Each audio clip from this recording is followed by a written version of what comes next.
Good morning বন্ধুরা, Sanvika সুনিতার lifestyle চ্যানেলে তোমাদের স্বাগত আর অনেক অনেক ভালোবাসা। আশা করি তোমরা সবাই ভালো আছো, আর তোমাদের ভালোবাসা আশীর্বাদে আমিও আমার পরিবার সবাই খুব ভালো আছি। সকালে ঘুম থেকে উঠেই দেখো নিয়ে চলে এসেছি পুজোর বাসনগুলো আগে মেজে নেব। দেখো মাজা হয়েই গেছে, এখন ধুয়ে ফেলছি। আমাদের প্রত্যেক মেয়েদেরই সকালে প্রচুর কাজ থাকে, সংসারের কাজগুলো করতে হয়, কম বেশি সবারই কাজ থাকে। এখন চলে যাব ঘরে, বাসনগুলো ঘরে রেখে আসব, তারপরে এসে ব্রাশ করব।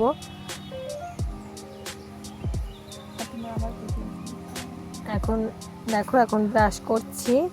তোমরা আমার ভিডিওটা শেষ পর্যন্ত প্লিজ দেখো। এবার চলে এসেছি জামা কাপড় নিয়ে। প্রচুর জামা কাপড়, শীতের দিন তো তাই জামা কাপড় একটু বেশি হয়। শুধু আমার না, প্রত্যেকেরই শীতের দিনে এখন জামা কাপড় বেশি, তাই অনেক জামা কাপড় নিয়ে চলে এসেছি। এখন জামা কাপড়গুলো ধুয়ে নিয়ে তারপরে অন্য কোনো কাজ করব।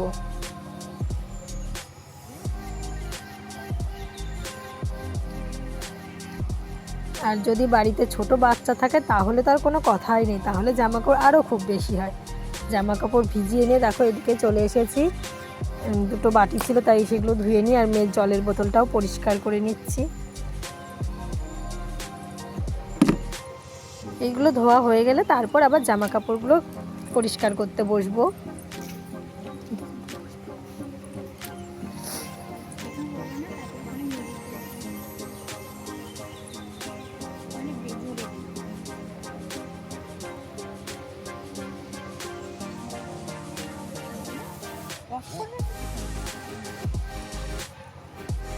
এই দেখো এখন বাটিগুলো ধুয়ে নিচ্ছি। এতক্ষণ বাটিগুলো ভালো করে মেজে নিলাম, এখন বাটিগুলো ধুচ্ছি, আর বোতলটাও ধুয়ে পরিষ্কার করে নেব।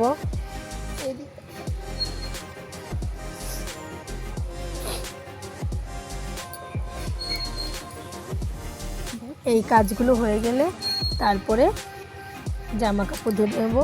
এ দেখো চলে এসেছি গামলা নিয়ে কলে এখন জামা কাপড়গুলো কাচবো, তাই কলটা একটু ভালো করে আগে পরিষ্কার করে ধুয়ে নিচ্ছি।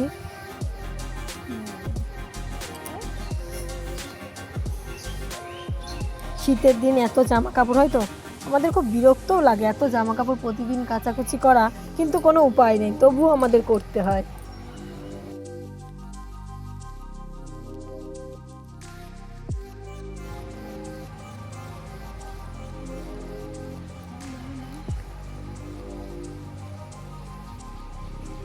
তোমাদেরও কি এত জামা কাপড় হয়?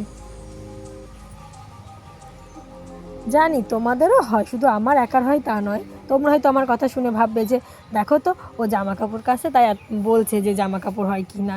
প্রত্যেকটা মানুষেরই জামা কাপড় বেশি হয়, আর যেহেতু বাচ্চা রয়েছে তাহলে তো একটু বেশি হবেই।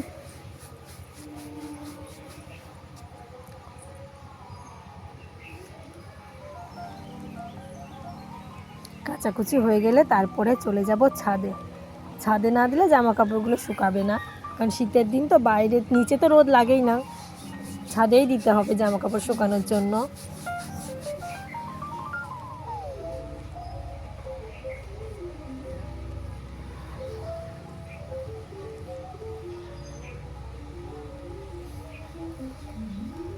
প্রায় কাচাকুচি প্রায় হয়েই এসেছে।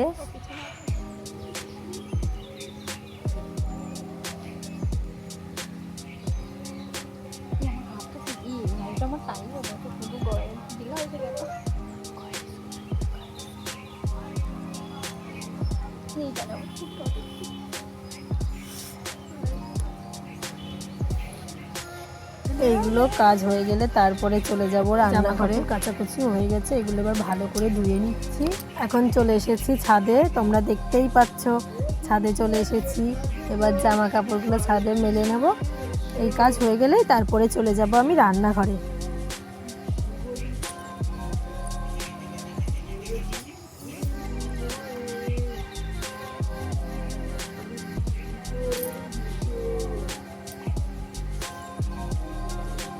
এরপর কোনো ভিডিও তোমাদের সাথে দেওয়া হয়নি, আর খাওয়া দাওয়া হয়ে গেছে, এখন আর কোনো সেই ভিডিও তোমাদেরকে দেওয়া হয়নি। এখন চলে এসেছি, এখন দুপুর হয়ে গেছে, এখন চলে এসেছি চাল কুমড়ো কুটতে। এগুলো কি হবে বলো তো? বড়ি দেওয়া হবে। বড়ি দেওয়ার জন্য এই চামগুলো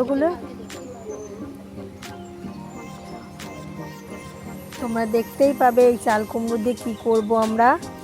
তবে এই চাল কুমড়ো যে যখন হয় ছোট চাল কুমড়ো সেইগুলো না, এই চাল কুমড়োকে অনেক দিন গাছে রাখতে হয়, তারপরে সেইগুলো আরও খুব বড় হয়, পেকে যায়, তখন এই চাল কুমড়ো দিয়ে একটা জিনিস তৈরি করতে হয়। তোমরা দেখতেই পাবে। দেখো বিকেল হয়েছে, তারপরে চলে এসেছি ডাল নিয়ে কলে, টাইম কলে। আমাদের বাড়িতে তো টাইম কল নেই, তাই আমাদের বাড়ির থেকে বেরিয়ে একটু রাস্তার কাছে টাইম কল আছে, সেখানে গিয়েছি। দেখো এইদিকে আমার জেঠি শাশুড়ি, আমার যা, ওরাও ডাল ধুচ্ছে, ওরাও বড়ি দেবে। আর এদিকে আমিও ধুয়ে নিচ্ছি ডালগুলো। আমার মেয়ে আছে, আমার শাশুড়ি মা, সবাই এসেছে আমরা। মেয়ে তো থাকবে। এখন রাত হয়ে গেছে, আমি আর মেয়ে খেতে বসেছি। দেখো রুটি আর তরকারি খাচ্ছি, কিন্তু মেয়ে খাচ্ছে না, মেয়ে খেতে চায় না, মেয়ে শুধু ফোন দেখছে।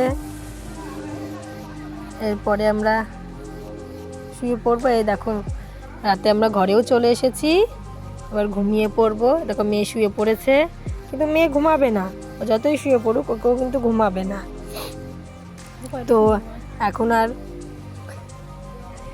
এই ভিডিওটি এখানেই শেষ করছি। আবার তোমাদের সঙ্গে দেখা হবে নতুন একটা ভিডিওর সঙ্গে। ততক্ষণ তোমরা ভালো থেকো, সুস্থ থেকো। গুড নাইট বন্ধুরা। আমার চ্যানেলটা সাবস্ক্রাইব